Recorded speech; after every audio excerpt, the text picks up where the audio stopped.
Hello ഷെഫിയാക്ക, നിങ്ങൾ എന്താ phone എടുക്കാഞ്ഞത്? എത്ര ദിവസമായി ഞാൻ വിളിക്കണത്. എന്തെങ്കിലും പ്രശ്നം ഉണ്ടെങ്കിൽ എന്നോടും കൂടി ഒന്ന് പറഞ്ഞൂടെ? നമുക്ക് ഒരുമിച്ച് ഇന്ന് സോൾവ് ചെയ്തൂടെ? ഇത് മറ്റുള്ളവർ പറയുമ്പോഴാണ് ഞാൻ അറിയേണ്ടത്. അഭിവ നീ എന്തൊക്കെയാ പറയുന്നത്? ഞാൻ ബിസിനസ് ട്രിപ്പിലായിരുന്നു. നീയും സിബിയൊക്കെ വിളിച്ചിട്ടുണ്ടല്ലോ, കുറെ മിസ് കോൾ ഉണ്ടല്ലോ. എന്താ കാര്യം പറ നീ. എന്തൊക്കെയാ ഷെഫിയാക്ക ഞാൻ ഈ കേൾക്കണത്? ഇപ്പൊ 10 ലക്ഷം രൂപ ലോൺ നിങ്ങൾ എടുക്കുന്നു വന്നിട്ട് ബാങ്കിൽ നിന്ന് ഒരാൾ വന്നിട്ടുണ്ടായിരുന്നു. എന്ത് 10 ലക്ഷം റുപ്യ ലോണോ? ബാങ്കിൽ നിന്നോ? ഏത് ബാങ്കിൽ നിന്നാ പറയണത് നീ? അതൊന്നും ഞാൻ ചോദിച്ചിട്ടില്ല ടെൻഷനെ കൊണ്ട്. പക്ഷെ നിങ്ങൾ എന്തോ EMI തെറ്റിച്ചിരിക്കണെന്നൊക്കെയാണ് അയാൾ പറയണത്. എടി എനിക്ക് ബാങ്കിൽ ലോണൊന്നുമില്ല. നീ എന്ത് വർത്താനം പറയുന്നത്?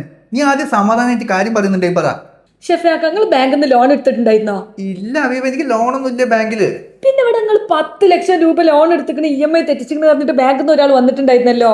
അതാണ് ഞാൻ ചോദിക്കുന്നത്, ഏത് ബാങ്കിൽ നിന്ന് ആര് വന്നു നീ പറയുന്നേ? അതൊന്നും ഞാൻ ടെൻഷനോട് ചോദിച്ചിട്ടില്ല. വന്ന ആളെ പേരെങ്കിലും നിനക്കറിയോ? അന്നെന്തോ എന്തോ ഫൈസല് അങ്ങനെ എന്തോ പേര് പറഞ്ഞിട്ടുണ്ടായിരുന്നു. എന്താ പറഞ്ഞേ? ഫൈസല്. ഫൈസലോ? ആ എടി ഞാൻ നിനക്കൊരു ഫോട്ടോ അയച്ചു തരാം. അതാണോ ആളെന്നൊന്ന് നോക്കിയിട്ടൊന്ന് പറയണേ. ആ ഒന്ന് അയക്ക്. ഇതാ ഞാൻ അയച്ചിട്ടുണ്ട്, ഒന്ന് ചെക്ക് ചെയ്ത വേഗം. എവിടെ നോക്കട്ടെ. ആ ഇയാൾ തന്നെയാണല്ലോ. പടച്ചോനെ, ഫൈസലാണല്ലോ അത്. എന്താ എന്താ പ്രശ്നം? വേഗം പറയ്. അബീബ, അത്